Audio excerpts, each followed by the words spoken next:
अहम खबर, नैब मुकदमात में अपील और जमानत का फॉर्म बदल गया। इख्तियार अब सुप्रीम कोर्ट के पास नहीं रहा। दायरा इख्तियार आईनी अदालत को मुंतकिल हो गया। सुप्रीम कोर्ट ने अहम आईनी नुक्ते को वाज़ेह करते हुए फैसला सुना दिया।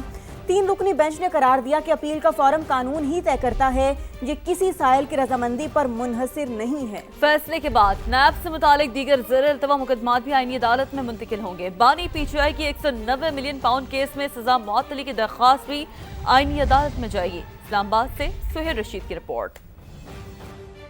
नैब कानून में तरमीम के बाद अपील और जमानत कौन सी अदालत सुनेगी? सुप्रीम कोर्ट ने अहम कानूनी नुक्ते की वजाहत कर दी। नैब मुकदमात में अपीलों और जमानत से मुतालिक दायरा इख्तियार अब सुप्रीम कोर्ट के पास नहीं रहा। जस्टिस मोहम्मद अली मजहर की सरबराही में 3 रुकनी बेंच ने फैसला सुना दिया। फैसले में कहा गया कि अदालत ने नैब कवानीन में हालिया तरमीम और आइन के आर्टिकल 175A, 175F और नैब ऑर्डिनेंस की सेक्शन 32 का जायजा लिया। अदालत ने हुक्म दिया कि नैब से मुतालिक तमाम ज़ेर-ए-इल्तवा अपीलें वफाकी आईनी अदालत मुंतकिल की जाएंगी। आइंदा भी नैब मुकदमात में आखिरी अपील का फोरम वफाकी आईनी अदालत ही होगा। केस का तफसीली फैसला भी जारी। कहा गया है, कुछ वकला ने एक केस का हवाला देकर इतराज उठाया कि नैब तरमीम के बाद भी सुप्रीम कोर्ट ने नैब केस में जमानत दी। उस केस में नैब ने दायरा इख्तियार पर सवाल नहीं उठाया था। ऐसा क्यों हुआ, इसका जवाब नैब ही दे सकता है। कानून में वाज़ेह है कि अपील का फोरम आईनी अदालत है। ऐसे में जमानत का इख्तियार सुप्रीम कोर्ट के पास रखना कानून की मंशा के खिलाफ होगा। अपील का फोरम कानून ही तय करता है, ये किसी साइल की रजामंदी पर मुनहसिर नहीं। वफाकी हुकूमत ने रवा साल मार्च में नैब कानून में तरमीम करते हुए आखिरी अपील का फोरम वफाकी आईनी अदालत मुकर्रर किया था। ये फैसला ऐसे वक्त में सामने आया है जब बानी पीटीआई ने 190 मिलियन पाउंड रेफरेंस में सजा मुअत्तली के लिए सुप्रीम कोर्ट से रजू कर रखा था। रजिस्ट्रार के एतराज़ात के बाद उनकी जानिब से चैम्बर अपील भी दायर की गई थी। ताहम सुप्रीम कोर्ट के इस फैसले के बाद उनकी अपील समेत तमाम ज़ेर-ए-इल्तवा नैब अपीलें वफाकी आईनी अदालत मुंतकिल होंगी। सुहेल रशीद, समा, इस्लामाबाद। एक और अहम खबर, वज़ीर-ए-आज़म शहबाज शरीफ ने लेफ्टिनेंट जनरल आमिर रज़ा हिलाल इम्तियाज़ मिलिट्री सितारा बसालत को 4 स्टार जनरल के ओहदे पर तरक्की दे दी। कमांडर नेशनल स्ट्रेटेजिक कमांड मुकर्रर कर दिया गया। जनरल आमिर रज़ा पाक फौज में चीफ ऑफ जनरल स्टाफ के फ़राइज़ अंजाम दे रहे थे। वज़ीर-ए-आज़म शहबाज शरीफ के जनरल आमिर रज़ा को तरक्की और नई जिम्मेदारियां संभालने पर मुबारकबाद। जनरल आमिर रज़ा के लिए नेक तमन्नाओं का इजहार किया। कहा वो इस अहम कौमी जिम्मेदारी को बेहतरीन अंदाज में निभाएंगे। वज़ीर-ए-आज़म हाउस ने जनरल आमिर रज़ा की तरक्की और तकर्री का बाज़ाबता एलामिया भी जारी कर दिया। जनरल आमिर रज़ा की 4 स्टार जनरल के ओहदे पर तरक्की के साथ उन्हें मुल्क के स्ट्रेटेजिक कमांड ढांचे की अहम जिम्मेदारी सौंप दी गई है।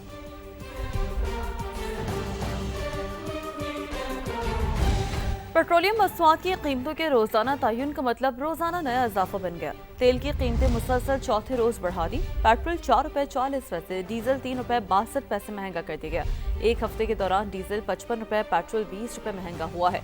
तफसीलात इस्लामाबाद से शकील अहमद की रिपोर्ट में। पेट्रोलियम मसनूआत की कीमतों के तयन का नया निज़ाम 4 रोज में हुकूमत के अवाम पर मुसलसल 4 बार। योमिया कीमतों के नए फार्मूले के तहत 4 रुपए 40 पैसे इजाफे के बाद पेट्रोल 331 रुपए 52 पैसे का हो गया। हाई स्पीड डीजल की कीमत 3 रुपए 62 पैसे बढ़कर 378 रुपए 66 पैसे फी लीटर तक जा पहुंची। सिर्फ एक हफ्ते के दौरान हाई स्पीड डीजल 55 रुपए 81 पैसे फी लीटर महंगा हो चुका है, जबकि 17 जुलाई से अब तक पेट्रोल की कीमत में मजमूई तौर पर 20 रुपए 81 पैसे फी लीटर इजाफा रिकॉर्ड किया गया। दूसरी जानिब मशरक़ वुस्ता में बिगड़ती हुई सूरत-ए-हाल ने आलमी तेल मंडी को भी शदीद मुतासर किया है। खाम तेल की कीमतों ने सेंचुरी अबूर कर ली। मुश्किल आलमी हालात के बावजूद हुकूमत ने पेट्रोलियम लेवे पर कोई समझौता न किया। पेट्रोल पर लेवी 80 रुपए फी लीटर, जबकि डीजल पर 70 रुपए 82 पैसे फी लीटर है। दोनों मसनूआत पर 5-5 रुपए क्लाइमेट सपोर्ट लेवी भी बरकरार है। अब आपको बताएं कि मशरिक़ वुस्ता मुसलसल शोरों की लपेट में। अमेरिका के ईरान पर 13वें रोज भी शदीद हमले। जजीरा कश्म, खोजिस्तान, लोरिस्तान, जल्द और अहवाज शहर धमाकों से गूंज उठे। मजीद 4 शहरी शहीद, 5 जख्मी हो गए। बमबारी के बाद बंदर अब्बास तारीकी में डूब गया।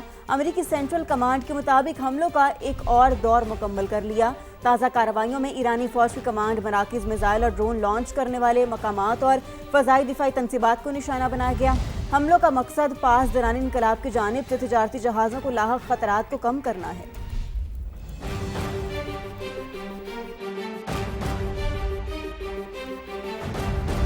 ایران کے جوابی حملے جاری ہیں۔ امریکی ٹوماہاک میزائل تباہ کرنے کا دعویٰ۔ پاسداران انقلاب کے مطابق کہنوج کی فضاؤں میں کروز میزائل مار گرایا گیا۔ بحرین میں شیخ عیسی ایئر بیس پر حملے۔ امریکی ایندھن کے ذخائر، آلات کے گوداموں اور فوجی بیرکس کو ڈرون سے نشانہ بنایا گیا۔ اردن کے الازرق ایئر بیس پر طیاروں کے ہینگر اور رہائشی اپارٹمنٹ پر بھی حملہ کیا گیا۔ کویت میں امریکی جہازوں کے ہینگر کو نشانہ بنایا گیا۔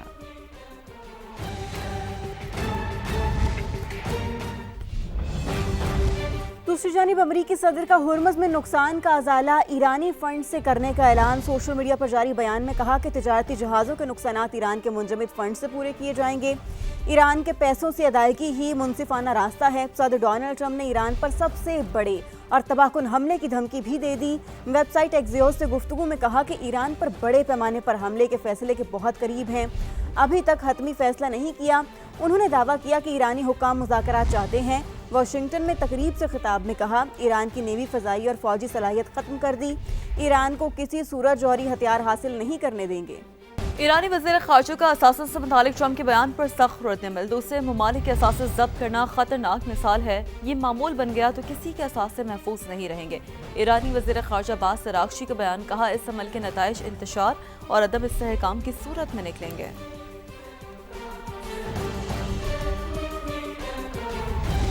ایران نے امریکہ کی جنگ بندی کی نئی تجویز مسترد کر دی۔ امریکی جنگ بندی کی تجویز عراقی وزیر اعظم علی زیدی نے پیش کی۔ نیو یارک ٹائمز کا دعویٰ، عراقی وزیر اعظم نے گزشتہ روز ایران کا دورہ کیا تھا۔ جنگ بندی کی تجویز کی تفصیلات فوری طور پر سامنے نہیں آ سکیں۔ امریکی اخبار کے مطابق ایران کا موقف ہے کہ آپ نے ہرمز کی ناکہ بندی ختم ہونے تک عارضی جنگ بندی میں دلچسپی نہیں۔ پاکستان کا سلامتی کونسل میں بھارت کو دو ٹوک جواب۔ کونسلر سیما سلیم نے کہا کہ انڈیا حقائق مسخ کرنے کی کوشش کر رہا ہے۔ بھارت خطے میں ریاستی سرپرستی میں دہشت گردی میں ملوث ہے۔ جموں کشمیر اس کا داخلی معاملہ نہیں ہے۔ بھارت اقوام متحدہ کی قراردادوں سے مسلسل انحراف کر رہا ہے۔ آزاد کشمیر اور ہندوستان کے غیر قانونی زیر قبضہ کشمیر کے حالات میں واضح فرق ہے۔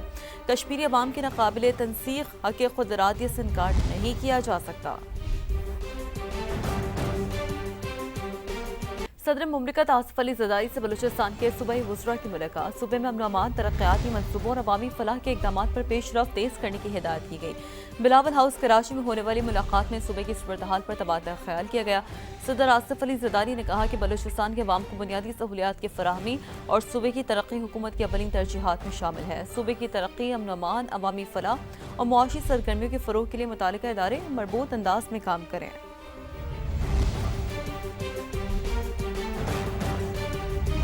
پاکستان اور عوام کے لیے خطرہ بننے والے دہشت گردوں اور ان کے سہولت کاروں کا مکمل خاتمہ کریں گے۔ ٹارگیٹڈ آپریشنز پورے عزم کے ساتھ جاری رہیں گے۔ فیلڈ مارشل سید عاصم منیر نے فتنہ الخوارج اور فتنہ الہندوستان کو انجام سے خبردار کر دیا۔ کہا غیر ملکی پراکسیز نے تشدد کو مسلسل ہوا دینے کی کوشش کی۔ افواج پاکستان فیصلہ کن رد عمل سے دہشت گردوں کو شکست دیں گی۔ فیلڈ مارشل نے بلوچستان کو پاکستان کا فخر اور محب وطن لوگوں کو سرزمین قرار دیا۔ جو بھی پاکستان اور عوام کے لیے خطرہ بنے گا اسے مٹا دیا جائے گا۔ فیلڈ مارشل کی للکار۔ بلوچستان کا امن خراب کرنے والوں کو دو ٹوک پیغام۔ کہا غیر ملکی اسپانسرڈ پراکسیز کے عزائم خاک میں ملا دیں گے۔ فتنہ الہندوستان اور فتنہ الخوارج کے دہشت گردی کے بنیادی ڈھانچے کو جڑ سے اکھاڑ پھینکیں گے۔ سید عاصم منیر نے GHQ میں نیشنل ورکشاپ میں بلوچستان کے شرکاء سے خطاب میں کہا غیر ملکی پراکسیز نے تشدد کو مسلسل ہوا دینے اور استحکام کو نقصان پہنچانے کی کوشش کی۔ افواج پاکستان فیصلہ کن رد عمل سے دہشت گردوں کو شکست دیں گی۔ ٹارگیٹڈ آپریشنز پورے عزم کے ساتھ جاری رہیں گے۔ فیلڈ مارشل نے بلوچستان کو پاکستان کا فخر اور محب وطن لوگوں کی سرزمین قرار دیا۔ کہا عوام کی مستقل حمایت سے بلوچستان میں دیر پا امن قائم ہوگا۔